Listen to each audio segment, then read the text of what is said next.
He looked up at the most powerful man in Asteria, a man who radiated a cold and intimidating aura that made all the other adults in the room keep their distance. And he spoke 2 words that shattered the universe. 2 words that were a question, a plea, and a statement of fact all at once, delivered with the devastating innocence only a child could possess. Alpha, Dad? The world stopped. For a single frozen moment that stretched into an impossible eternity, the grand atrium of the Carleton Medical Institute held its breath. The soft melody of the string orchestra seemed to warp and fade into nothingness. The sophisticated chatter of the city's elite dissolved into a meaningless hum.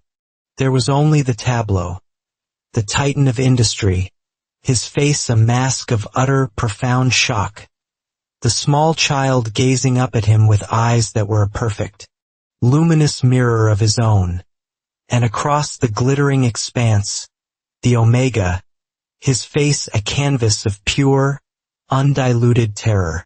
That Omega, Sebastian, felt his blood turn to ice water in his veins. The air in his lungs solidified. This was the one nightmare he had rehearsed in the darkest hours of the night for 6 long years, the one catastrophic possibility he had built his entire life around avoiding. And it was happening. It was happening in the most public way imaginable, in the very heart of the lion's den. Instinct, raw and primal and savage, ripped through his paralysis. Before Kian Carleton's stunned mind could even begin to process the cataclysm that had just occurred at his feet, Sebastian moved. He didn't run. He flowed through the crowd, a desperate current of adrenaline and fear.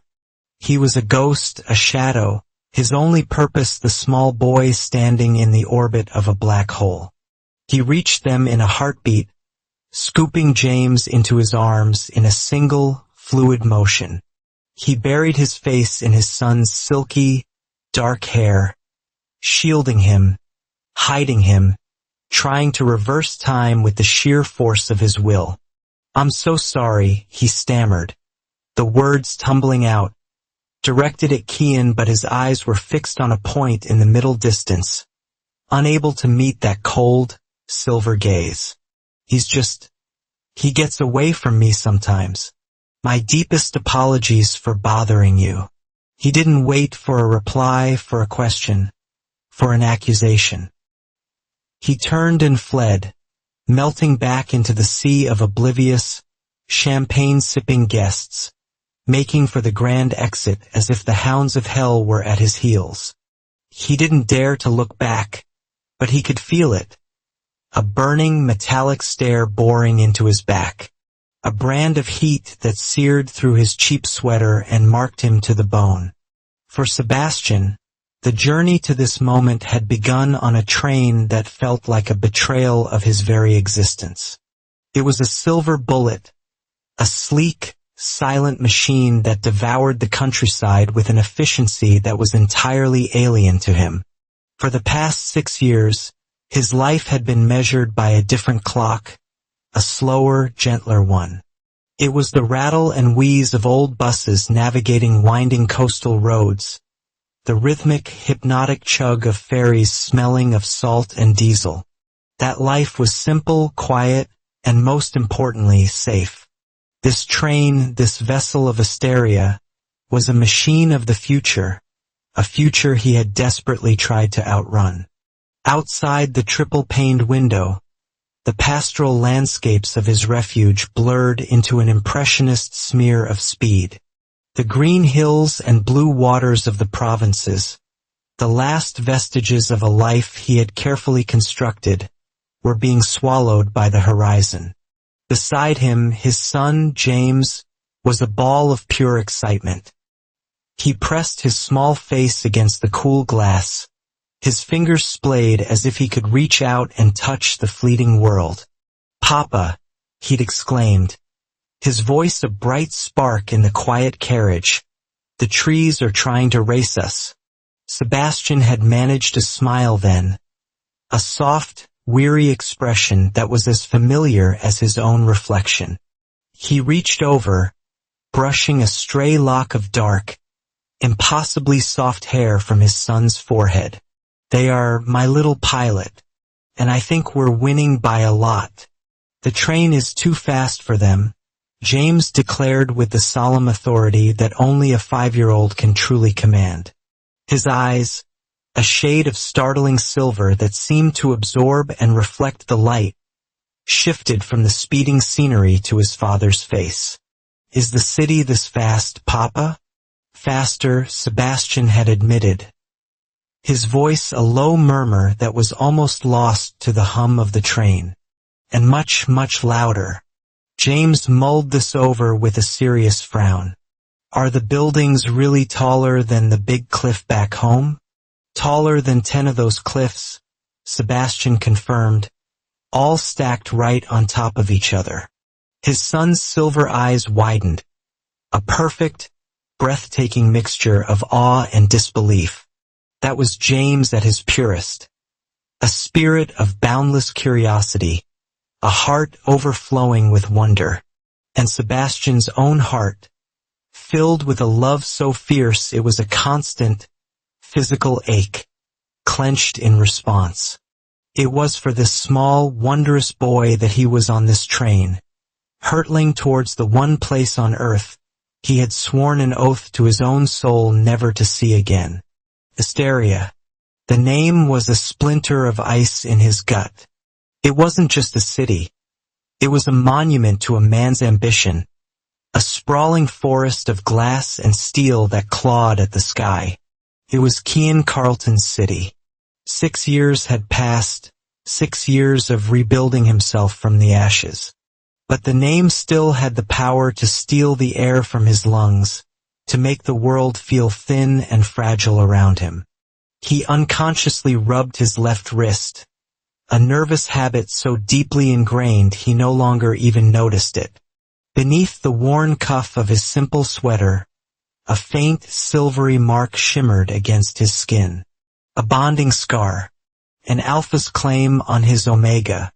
It was meant to be a symbol of a sacred, unbreakable connection, a permanent etching of one soul onto another. But his was pale, faded. On cold days, it throbbed with a dull, phantom ache, the ghost of a pain that had no physical source, a broken bond. It was a constant, physical reminder of the day his entire world had been systematically dismantled by a series of devastating, irrefutable lies.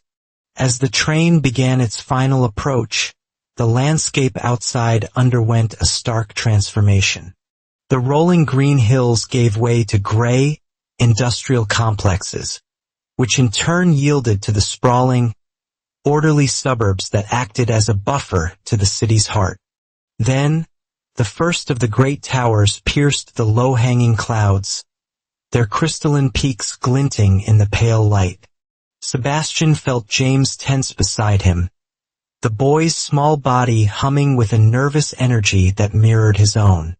"It's so big," James whispered, his earlier confidence evaporating in the face of the city's sheer scale. "It is," Sebastian agreed, pulling his son into a tight, protective hug. He pressed a kiss to the boy's temple, inhaling his unique, precious scent, warm honey, the faint smell of old parchment from his coloring books, and the innocent, milky fragrance of a pup. His son, his reason for breathing. "But we aren't here for the buildings, remember? We're here to see the special doctor, the one who's going to help you feel strong again." James nodded, leaning his head against Sebastian's shoulder, seeking reassurance. "So I can fly a real jet one day? So you can do anything your heart desires," Sebastian promised, his voice thick with an emotion he couldn't suppress. The blow had landed 3 months prior, delivered by a kind but grim-faced doctor in their small coastal town. Alpha-Geneic Deficiency Syndrome, AGDS, a cruel, ironic twist of biology. It was a rare condition that sometimes afflicted the Omega-born children of exceptionally powerful alphas. The doctor had explained that the boy's cellular structure was unstable, prone to sudden bouts of extreme fatigue and organ stress. It wasn't a death sentence, not yet. But it was progressive.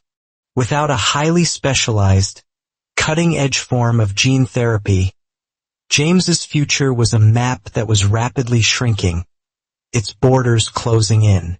And the only place in the entire world that offered this therapy, the only institution pioneering the research and possessing the necessary equipment, was the Carleton Medical Institute in the heart of Asteria. The irony was so bitter it tasted like acid in the back of his throat.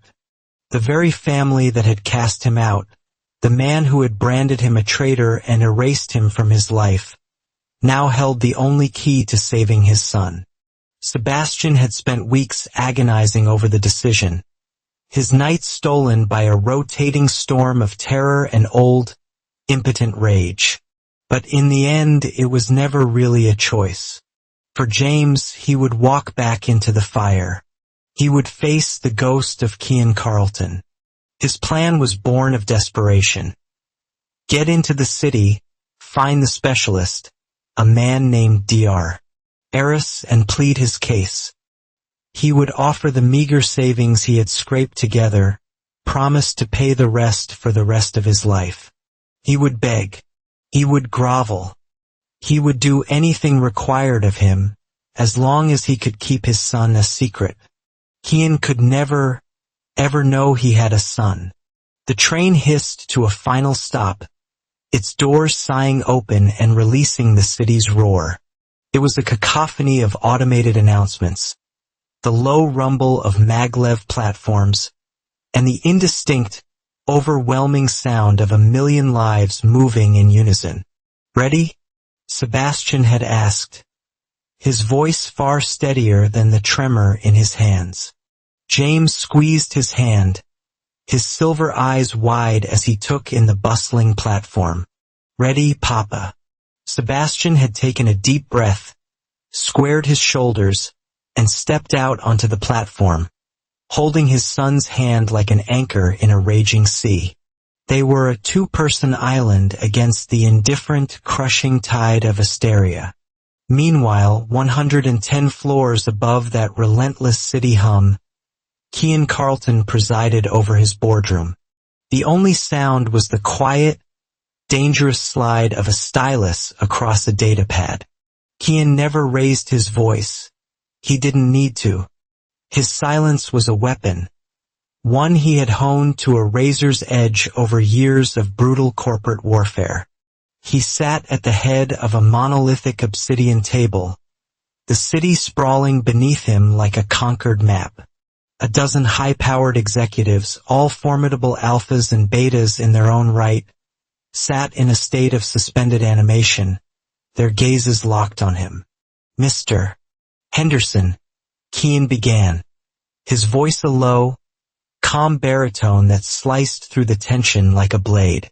He didn't look up. "You've projected a 7% loss in the European sector for this quarter. You attribute this to, and I quote, unforeseen market volatility."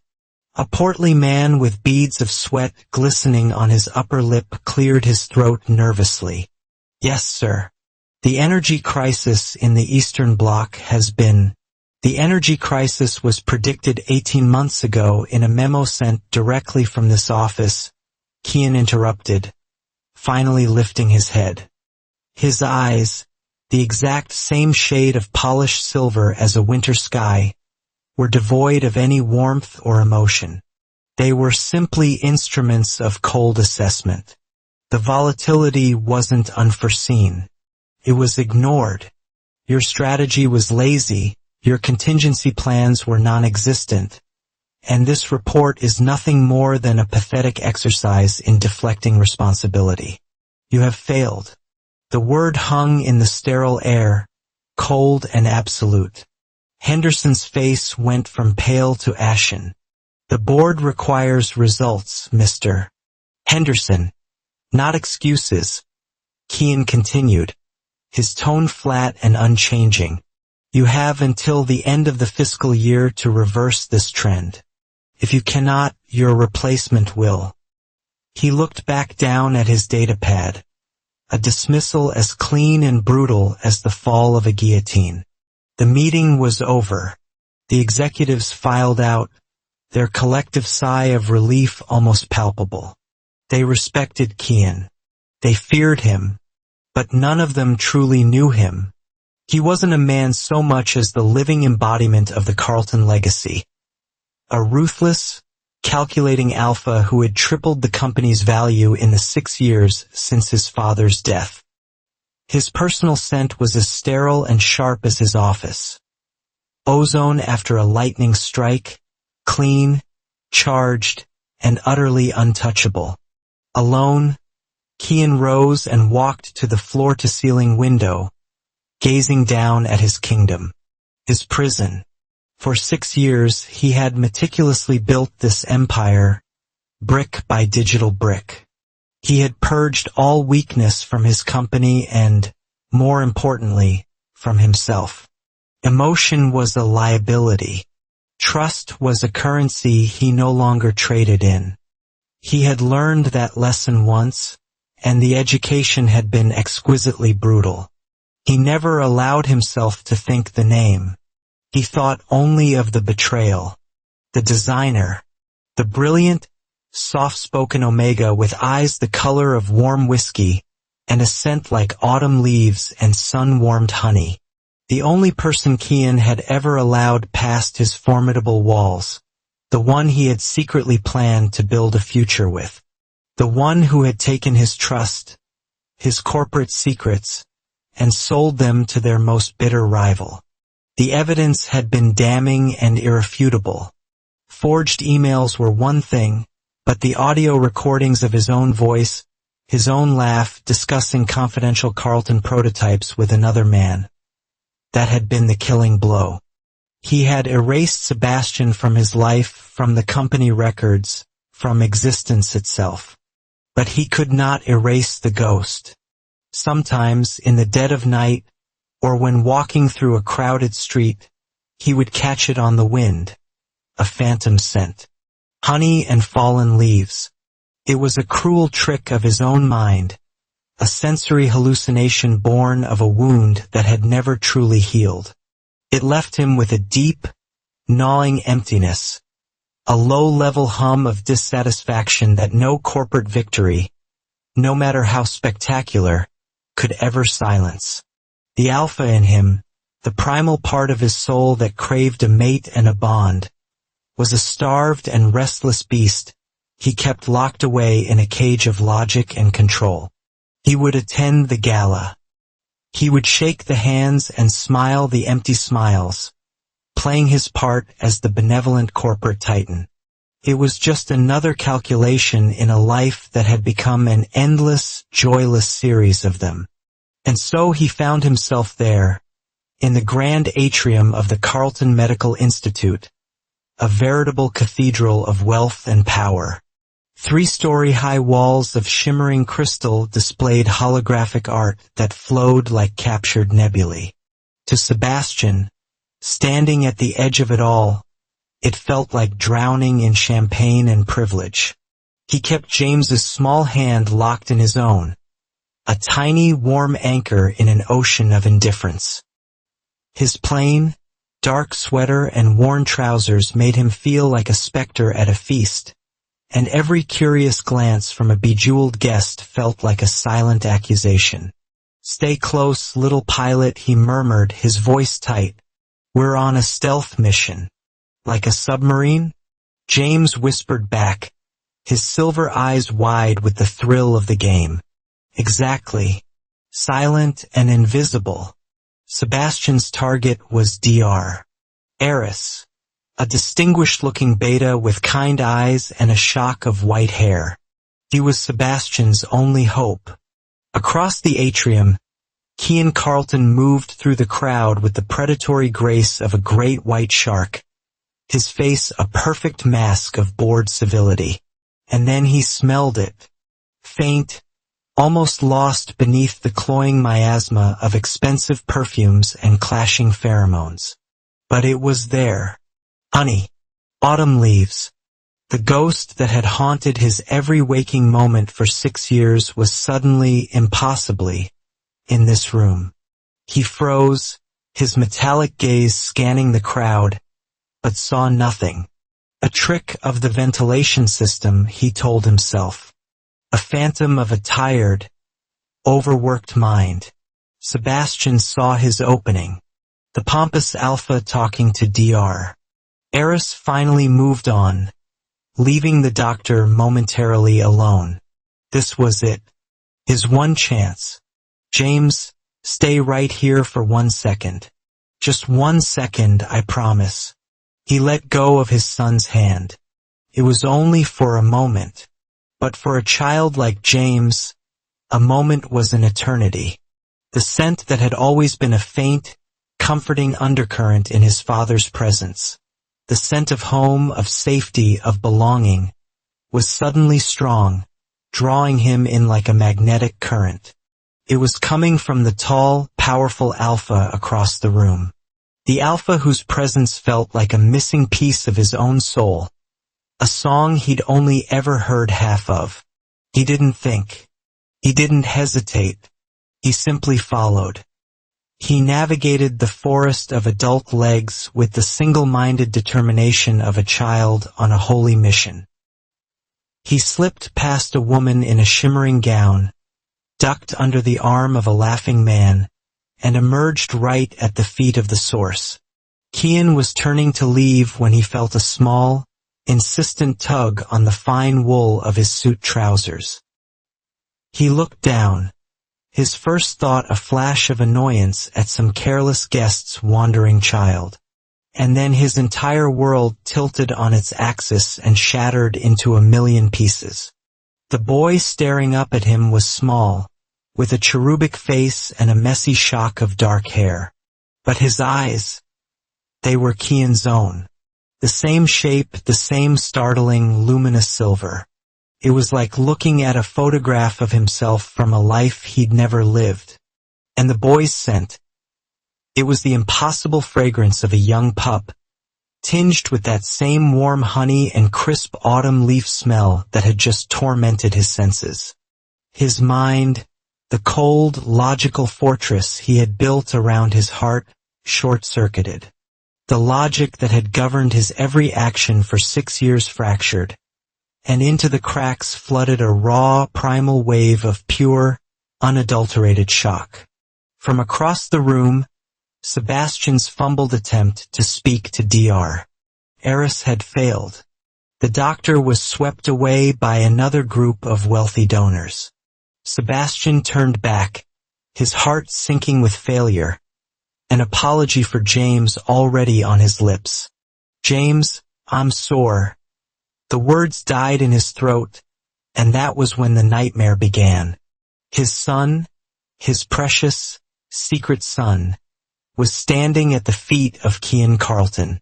And then James spoke the words that detonated their world. Now Kian stood rooted to the spot, the place where the child had stood now a gaping, empty void. The boy's scent, that impossible mix of his own and Sebastian's, lingered in the air, a tangible, mocking presence. That, the word echoed in the ringing silence of his mind. He had watched the Omega flee, recognizing the frantic, desperate energy of a cornered animal, and recognizing, beneath the cheap sweater and the palpable fear, the unmistakable line of Sebastian Termic's shoulders. The mask of the cold, calculating CEO slammed back into place, harder and more impenetrable than before. This wasn't shock. This was an attack. A carefully orchestrated, emotionally manipulative assault on his life. He strode out of the atrium, his security detail falling into step behind him. The moment the silent, plush doors of his limousine closed, sealing him in a tomb of leather and tinted glass, he spoke into his calm. Chin, get me everything you can find on Sebastian Termic. His movements for the past 6 years. Financials, associates, residences, everything, and the child. I want to know who he is, where he was born, and who is listed as his legal father. I want it on my desk by morning. He stormed into his penthouse, a vast, minimalist space that perfectly echoed his own emotional emptiness. On the massive screen that served as one wall of his living area, he pulled up the old file. Subject: Sebastian Termic. Status: terminated. Reason: corporate espionage. Conspiracy to defraud. This was his truth. This was the bedrock of fact upon which he had rebuilt his life. He would not allow it to be shaken by a pair of silver eyes and a well-rehearsed line. And yet, a war was raging inside him. His logic, his experience, his carefully constructed reality, all screamed that this was a trap. But the alpha in him, that primal, instinctual part of his soul he had so violently suppressed, was roaring. It was a beast clawing at the bars of its cage. It recognized the pup scent as kin. It recognized the magnetic pull toward the omega as mate. It was a truth deeper and more ancient than any corporate file, and it terrified him to his core. "You want to play a game, Sebastian?" He whispered to the empty room, his reflection a dark silhouette against the constellations of city lights. "Let's play." He would uncover the scheme. He would expose the lie, and he would crush it with the full weight of his power. The hours following their escape from the gala were a frantic blur. Sebastian found a small, anonymous hotel on the city's less glamorous west side, paying in cash. He held James close in the sterile, unfamiliar room, the boy's small body still trembling. Papa was that man. Was he the alpha dad from the stories? James whispered into the hollow of Sebastian's neck. Sebastian's heart fractured. The stories, bedtime tales he had woven not of a specific man but of a concept, a brave, strong alpha who was out exploring the world but who loved his little pup more than all the stars in the sky. He'd never given the character a face, but it seemed James's own instincts had chosen one for him. He was just a man, little pilot, Sebastian lied, his voice strained. A very busy man. We surprised him, that's all. For 2 days they hid in that small room, a self-imposed prison. Sebastian frantically searched for alternate clinics, foreign specialists, anything not tied to the Carlton name. Every search was a dead end. Dr. Eris wasn't just the best. He was the only one.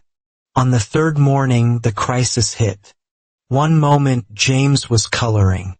The next he let out a soft, pained gasp. His face, already pale, turned a ghastly bluish white. "Papa, it hurts." He clutched his small chest, his breathing shallow and rapid. "Can't breathe." Then came a deep, rattling cough that shook his entire frame. It was the sound of a body failing. Panic, cold and absolute, seized Sebastian.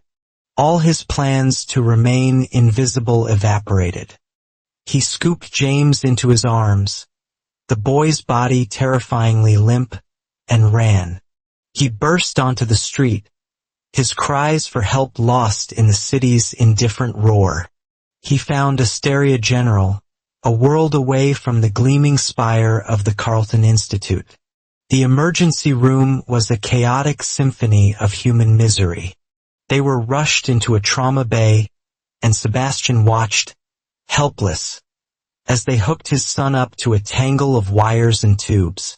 The rhythmic beep of the heart monitor becoming the new, terrifying metronome of his life. Hours later, a weary-looking beta, Dr. Anya Sharma, delivered the devastating news. "His heart is under extreme duress," she explained, showing him a scan of James's small heart struggling against its own flawed design. It's what we call a decompensation event. We've stabilized him for now, but Mr. Termic, this is no longer a chronic condition. This is an acute crisis. What does that mean? Sebastian asked, his voice a raw whisper. Dr. Sharma's gaze was direct. It means that without immediate advanced gene therapy, he is unlikely to survive another event like this. The AGDS-specific retroviral treatment. The one pioneered by Dr. Eris at the Carleton Institute. The room seemed to tilt. Fate had herded him into this exact corner. He was trapped. There was no other door. There was only Kian. He looked at the doctor, the words tasting like ash in his mouth. Can you get me a message to him? To Kian Carleton? Pride was a luxury he could no longer afford. Hate was a weight he had to cast aside. All that remained was the primal, desperate need to save his child. Tell him Sebastian Termic is here, he said, his voice cracking but resolute. Tell him I need to see him. It's about my son. Kian Carleton received the message in the middle of a hostile takeover negotiation. Sir, his assistant's voice came through his private comm. An urgent message from Asteria General Hospital. I'm Busse Chen. Sir, it's about Sebastian Termic and his son. The boy has been admitted in critical condition. Kian terminated the meeting without another word. Critical condition. The words clashed violently with the cold data Chun had delivered that morning. Sebastian Termic, living a quiet, unassuming life. No unexplained wealth. No connections to rivals. A small, struggling business. And a son, James Termic, born 5 years and 3 months ago. Father listed as unknown. The data didn't paint a picture of a cunning extortionist. It painted a picture of a struggling single parent. The cold logic that had been his shield for 6 years began to crack under the pressure. The image of those silver eyes, his silver eyes, flashed in his mind. The sound of that small voice calling him Dad echoed in his soul. The primal alpha instinct he had caged for so long was now rattling the bars, roaring that something was terribly, fundamentally wrong with the world he had built for himself. The traitor from his past and the terrified father from the hospital were two different people, and his mind couldn't reconcile them. He had to know. He had to see it for himself. He had to confront the ghost and force it to show him its true face. He stood, his decision made in an instant.